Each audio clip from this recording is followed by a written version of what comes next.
Hello, students. So now we will continue the chapter reproduction in animals, and in the lecture 2, we will discuss the post-fertilization and asexual reproduction. Okay, post-fertilization and asexual reproduction.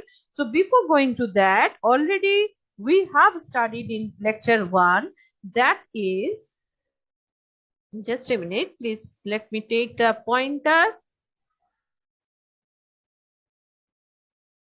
Okay, that is, there are some internal fertilization, internal fertilization, internal fertilization, and external fertilization, external fertilization.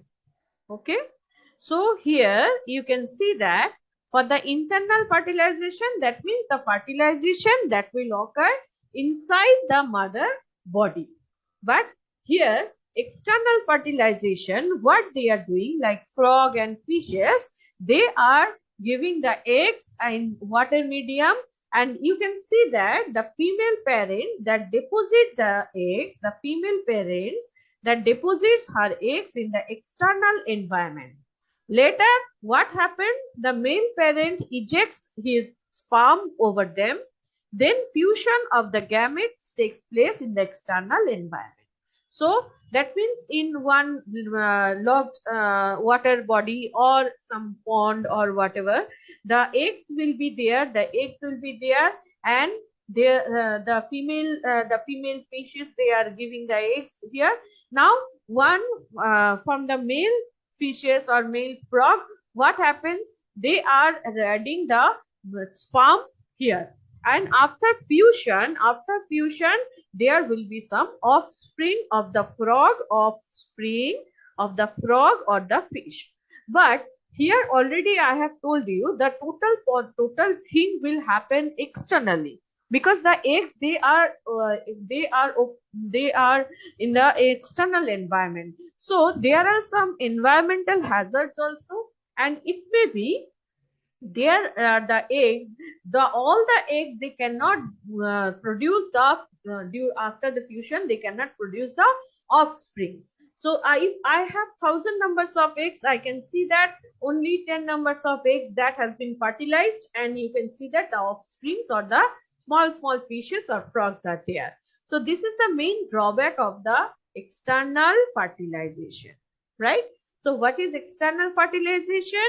Here, the female parent that deposits the eggs in the environment, external environment, then the male sperm that will fuse here, then ejects his sperm over them, and after ejection, what happens? There will be some offspring will be created here. After fusion of the gametes takes place, you can see that there will be some offspring here. Okay. Now, the gametes that fuse externally have to face many challenges. Already I have told, if so many eggs are there, it does not mean that all the eggs that will give you all the fishes or all the frogs, that will not give you, because the eggs and sperms that are deposited in the external environment and there is a chance of fusion are very, very less. Sometimes the predators, they are eating the eggs. The predators, they are eating the eggs, and zygote that is formed, that is also the eggs also they are eating, and also the zygote, this also may be the food of the predators. So to compensate this loss, the organisms like fish and frogs, they lay hundreds of eggs at a time. But from hundreds of eggs, only few, 50 or 30 to 40, 30 to 40 organisms will be there. Okay. So these are the external fertilization. Here usually a liquid medium for sperm it has, and large amount of eggs will be produced, but all the eggs may not give you the offspring. Okay. So here the post-fertilization, that means after fertilization, what happens? Now we know that the haploid male and female, that sperm and ovum, after the fusion, the diploid zygote will be formed, and this zygote divides mitotically and develops the embryo. Here you can see that this is the fertilized egg. Now 2-cell egg, this one, after this 4-cell stage, so 8-cell stages and 16-cell stages. After that you have the blastocyst. So this process is called embryogenesis. This process is called embryogenesis. Okay. So fertilization that results in diploid zygote formation.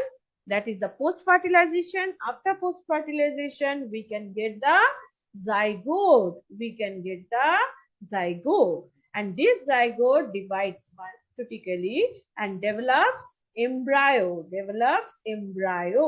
Here you can see how it develops the fetus here. 4 weeks fetus. This is the 10 weeks fetus, 16 weeks fetus, and 20 weeks fetus. After that, after 38 weeks, the human offspring will be outside, okay, or mature. Now, during embryogenesis, the cell differentiates and modifies accordingly. Here you can see that the embryo, here it is just modifying in this case. From here to here, that means there are 8 cells, then first 2 cells, then 4 cell stage, then 8 cell stages. So the embryogenesis cell differentiates and modifies accordingly. So zygote development depends on the organism and the life cycle. That means for the human being, we can see that 38 weeks that is required, but it for other animals also that that depends on the life cycle. That means how much time it will take, that depends on the life cycle. Okay, so this is the process. Now the animals that are classified into oviparous and viviparous. Okay, oviparous and viviparous. So here this is based on whether the zygote develops outside or inside the body. Outside or inside the body. So these animals are classified into 2 types. One is the oviparous, another is the viviparous, and it depends on the zygote will develop inside the body or outside the body. Now in angiosperms, the zygote develops into the ovary, and ovary transforms into the fruit, while ovules develop into the seeds. So in case of your angiosperm, we know that the zygote develops into the ovary, and ovary transforms into the fruit, while ovules that develop as the seed. So ovary that transforms into the fruit and ovule that transforms into the seeds of the fruit. Okay. So this zygote develops into the ovary. Here the zygotes develop into the ovary. So here you can see one example that this is the oviparous, where you can see that they are laying the eggs, and from the egg there will be some offspring. That means the zygotes that is not inside the body, that is outside of the body, and this is the oviparous, outside of the body, and this is the oviparous. And here you can see for the dog, they are giving the birth, and their offspring, they will be inside the body, and this is called viviparous. So oviparous, that means outside. O you can remember in this way, O starts for outside, and oviparous that is also starts from O. So oviparous that is outside, and viviparous that is the inside. Okay. Now the asexual reproduction. So asexual reproduction, first thing is that we require single parent. 2 parents are not required here. and we require only the single parent and the offspring that are produced genetically identical to the mother and almost always the same number of chromosomes. So that is the main thing, and they are called clones, and they are exact copies of the parent cell. Like in the asexual reproduction, if you have one from one plant, suppose you are some mango, okay, so mango tree, it will not give you any other fruit, it will give you only the mango, right? So that means from the single parent, whatever the offspring will be created, that is just identical to the single parent. So this is the main thing of the asexual reproduction, So the offspring that is produced, that is genetically identical to the mother and almost always has the same number of chromosomes. Almost always has the same number of chromosomes.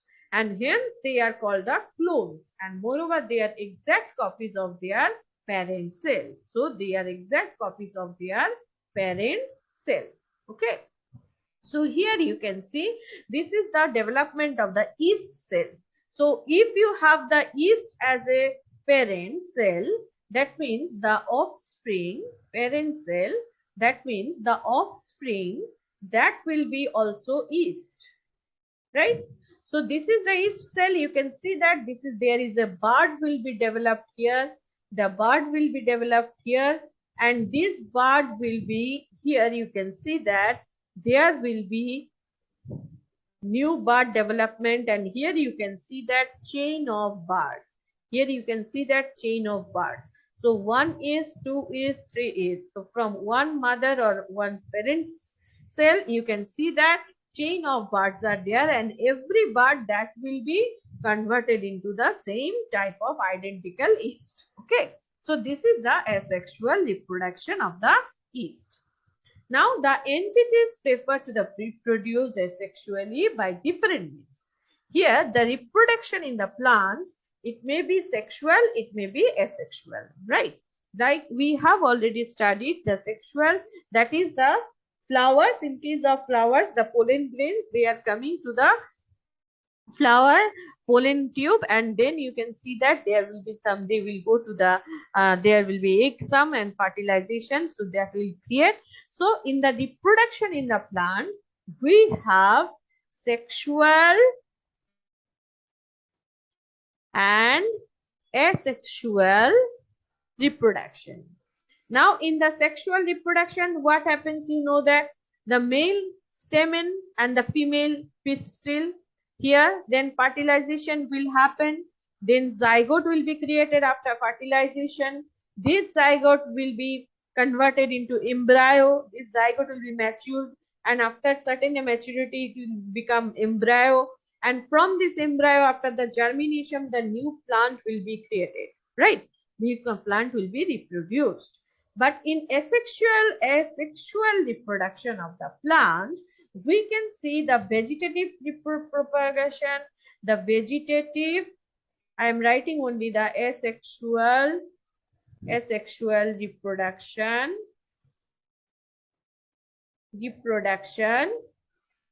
First one, that is the vegetative propagation. Vegetative propagation. We'll discuss all of this. Then budding, like yeast. Then fragmentation. Then spore formation. Like fungi, and fragmentation like spirogyra. And here you can see that for the vegetative propagation, it can be using the stem, it can be using the leaf, it can be using the tubers, and all this we will discuss. Tubers like potato, and here rose, that will be stem. So that all the things we'll discuss elaborately.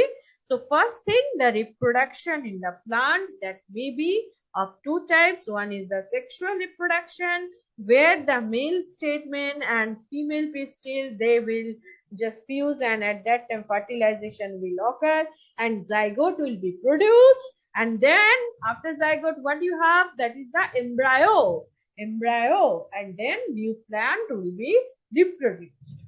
But in asexual, there are several methods.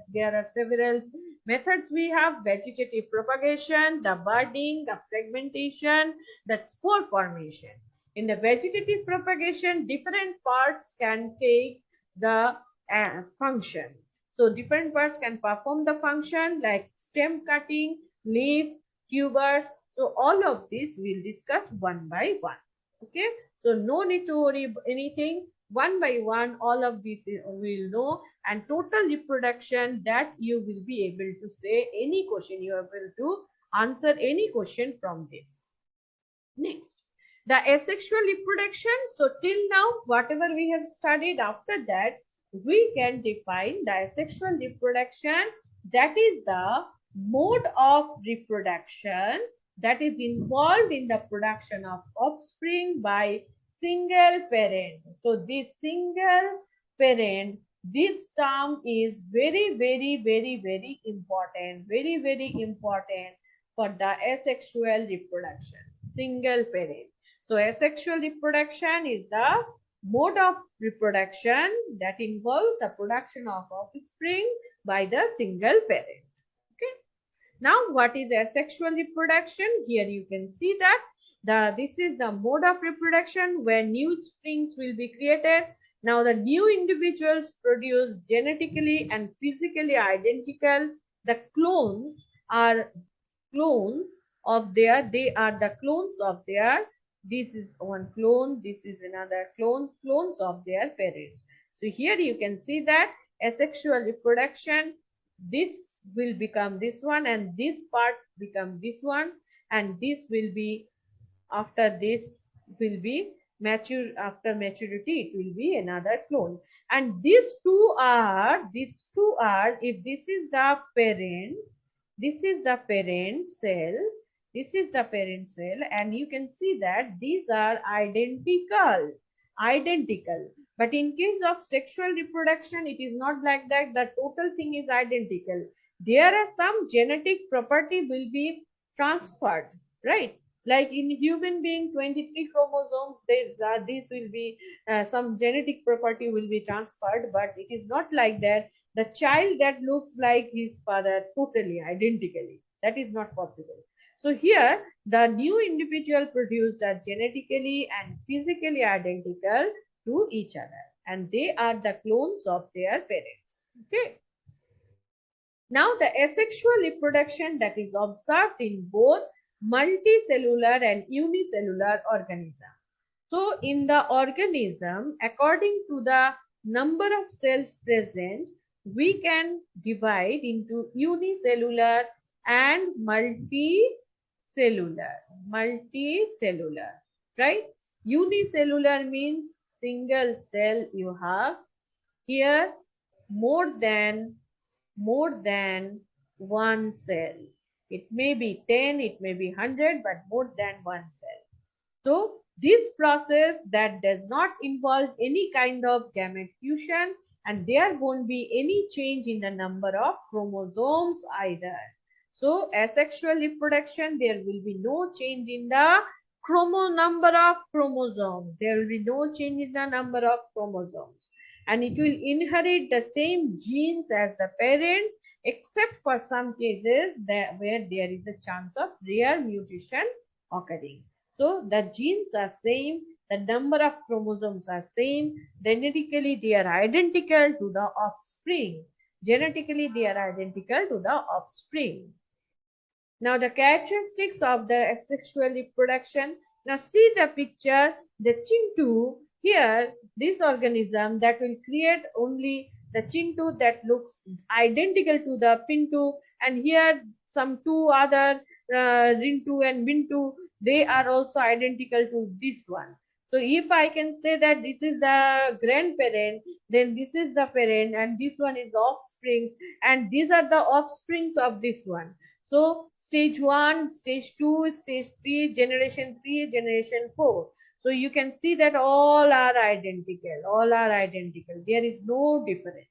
So single parent is involved and no fertilization or gamete formation takes place. So here no fertilization takes place. No fertilization takes place. Okay. And this is identical. The parent and the offspring, they are totally identical. There is no change. Now, this process reproduce occurs in a very short time. Very short time. The asexual reproduction, it will take very short time, and the organisms that will multiply and grow rapidly. Like in human being, you can see that we are sexual reproduction, we are just doing. So here, for the grow of the one human, it will take so many years, but here this will grow very rapidly. It may be take only 1 week sometimes. So these organisms that will multiply and grow very rapidly, and it will multiply very rapidly. Okay. And these are genetically, they are genetically identical. The offspring and the parent cell both are identical. So it requires short time, grow rapid by multiply rapidly, genetically identical. Now types of asexual reproduction. So here asexual reproduction, here already we have studied so many things. Now first type is the binary fission. Next one is the budding. Next one is the fragmentation, and other one is the vegetative propagation, and another one, that is the sporogenesis. So binary fusion, budding, fragmentation, vegetative propagation, sporogenesis. Okay. Now binary fission, the term fission means to divide, right? Now binary fission, this is an asexual reproduction by a separation of body into two new bodies. In this process of binary fission, an organism duplicates its genetic material. That is the DNA, and then divides into two parts, that is called cytokinesis, with each new organism receiving one copy of DNA. So here, during the binary fission, the parent cell that divides into two cells, the cell division patterns vary in different organisms. Some are directional while others are non-directional. Like amoeba, euglena, these exhibit the binary fission. So here in this picture, we can see that the cell wall, the cytoplasm and cytoplasm must be membrane.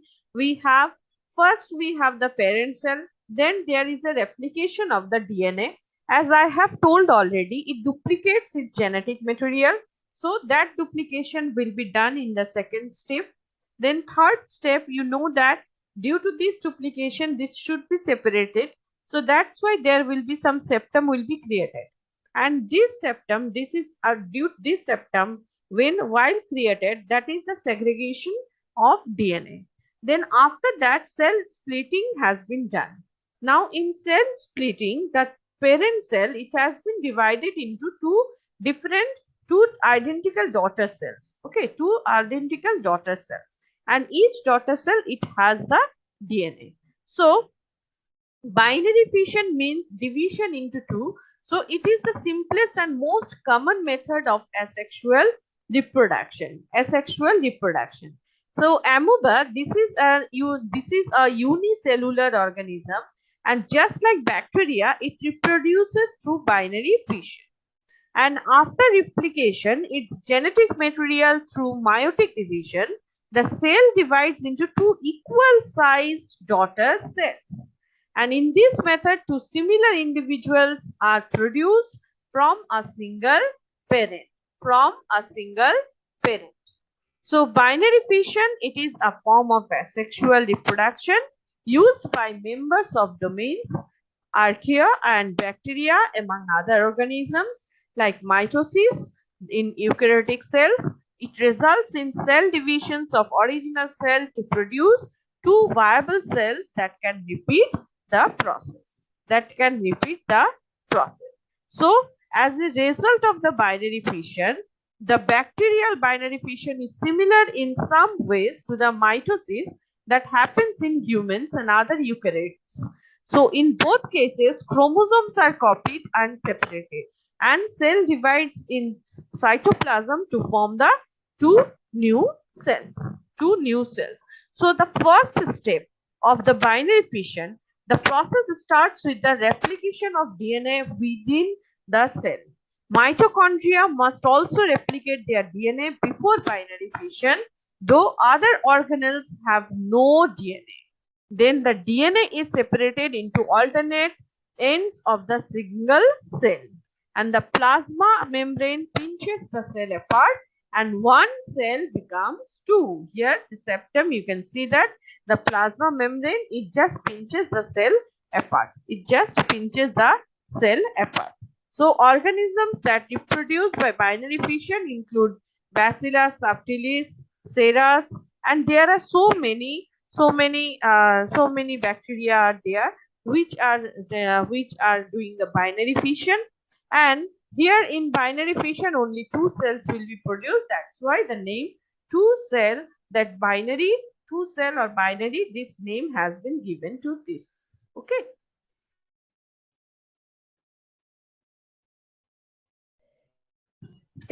Here, the binary fission, as already I have told, this is the simplest and most uncomplicated methods. The parent cell divides into two. The parent cell here, it divides into two. Daughter cell here, one daughter cell, another daughter cell will be created. Now the parent cell, that will be divided into two, and these two are identical. And these two are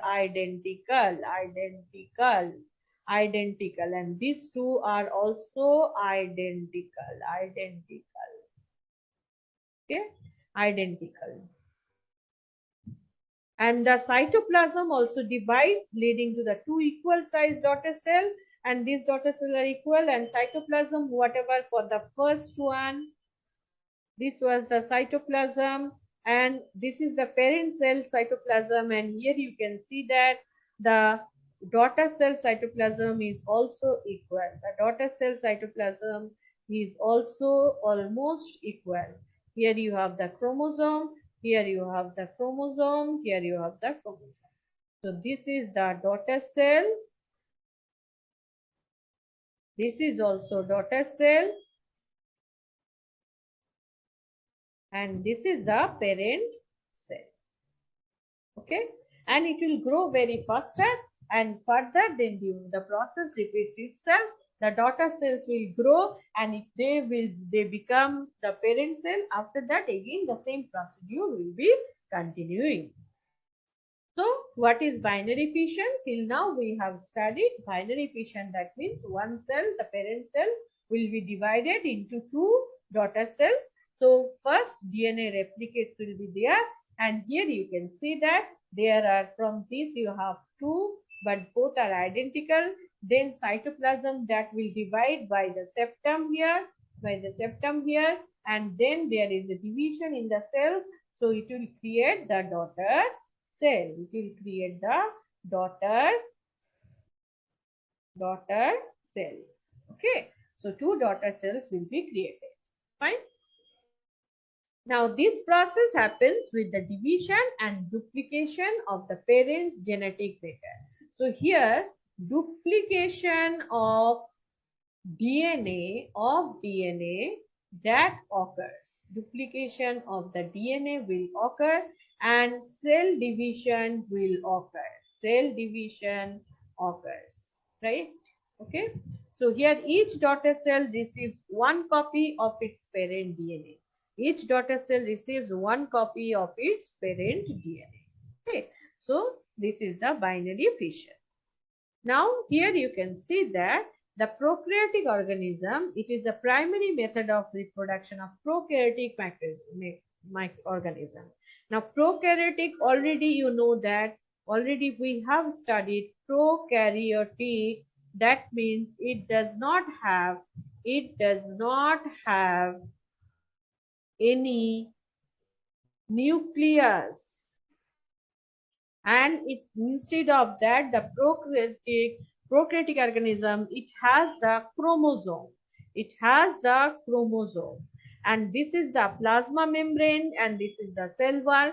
So after that you can see that there is a duplication of the chromosome here. After that, continuing growth of the cell. So these chromosomes, identical chromosomes, these identical chromosomes that will be created, identical chromosomes, and after that the daughter cell will be created here. The daughter cell will be created here, and the daughter cell, that is totally identical. These two are totally identical to the parent cell. So this is the parent cell, and this one is these are the daughter cell. Okay, so in this way, that in the prokaryotic organism, binary fission will occur. Binary fission will occur. So here there will be no nucleus, only their genetic material is only the chromosome. So that chromosome, that will be continuing to growth of the cell, and duplication of the chromosome will be there. After that it will going to continue. Then there will be septum created here to divide the cell. That means it is preparing itself to divide the cell, and after that the two daughter cells will be created.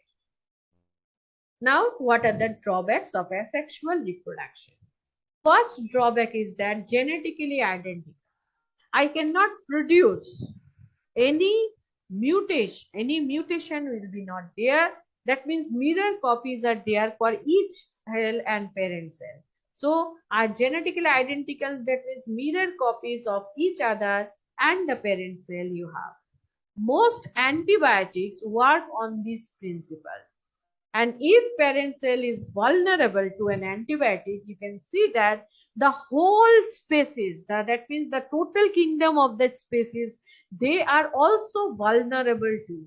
Suppose one parent cell that is vulnerable to the antibiotic, so that means all the cells, daughter cells, all the total cells, it may be 1,000, 2,000, whatever. That means if one single cell that is vulnerable to the antibiotic, then the 1,000 cells, these are the mirror copies. That's why the 1,000 cells, they are vulnerable, and if mutation occurs in their genes, then it can render a particular strain resistant to the antibiotics.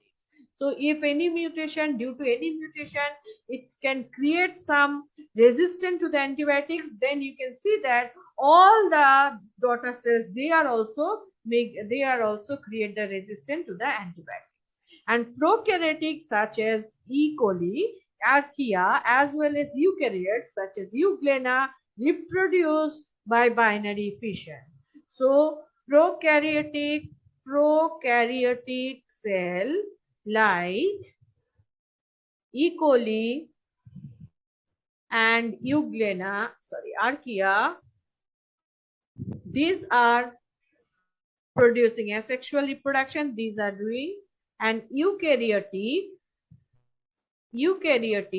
here, euglena, that will also produce using the binary fission.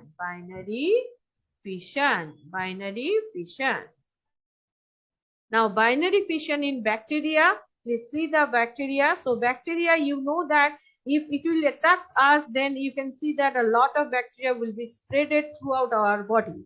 So the time required for the bacteria to double the number of the cells, that is called the doubling time. That is called the doubling time. Doubling time. From one cell, that parent cell, it will create two daughter cells. So this is the doubling. And each species requires a specific condition for the growth, and the main conditions are pH levels, temperature, oxygen, light, and moisture, and osmotic pressure. Okay, so here you can see this is the parent cell of the bacteria, and the chromosomes that will replicate, the cell replicates its DNA. Then there will be a septum here, and the membrane elongates the cytoplasmic membrane. This cytoplasmic membrane that will elongate, and after elongation, the cytoplasm that divides and the cross wall forms. So two daughter cell will be reproduced here. Okay. Now, for instance, the mesophils thrive at moderate temperature from 20 degrees centigrade to 45 degrees centigrade. 20 degrees centigrade to 45 degrees centigrade. And the ambient temperature of the human body is how much? That is the 37 degrees centigrade. So that means the disease causing bacteria are mesophiles. So here the Mycobacterium tuberculosis is the bacterium that causes the tuberculosis in human beings, and it divides every 15 to 20 hours, which is very slow when compared to other pathogenic bacteria such as E. coli, and which can divide every 20 minutes. Can you see that? The E. coli that will divide, that means the cell division total procedure and the daughter cell reproduction, that will be within 20 minutes. It will take within 20 minutes. So how rapidly it will spread. But whereas you can see that the tuberculosis, the bacteria due to the tuberculosis, that is the Mycobacterium tuberculosis, that will take 15 to 20 hours. 15 to 20 hours. That is Mycobacterium tuberculosis. Mycobacterium tuberculosis. Okay, so that will create the 15 to 20 hours. So now extremophiles here, spectrum are this on the other end of the spectrum. We have the extremophiles. Here you can see that organism that survive in inhospitable environment. That means any hazards are coming, but still it will be there. And thermophiles, you can see that Yellowstone National Park here, thermophiles thrive is very high temperature, and they produce some of the bright color of that spring. So in the hot spring, you can see that the thermophiles will be there. And red flat bark beetle. Here you can see that they survive for 150 degrees centigrade. Can you imagine? One human being can sustain this one? No. But these are the extremophiles. These are the extreme temperature they can survive in extreme temperature. And these bacteria, they can survive in harsh conditions like high temperature, high salinity, high acidic environment, and many more. So these are the extremophiles. And these extremophiles, they can sustain, they can be there for a longer, for high amount of temperature, they can survive there. Okay.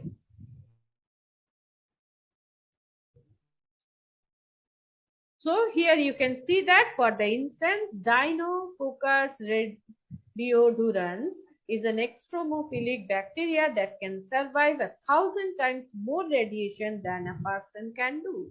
and under normal circumstances it will take 48 hours. It will take 48 hours. And when exposed to harsh condition like drought, it can slow down its growth rate until more favorable conditions arise. But it is not like that it will die.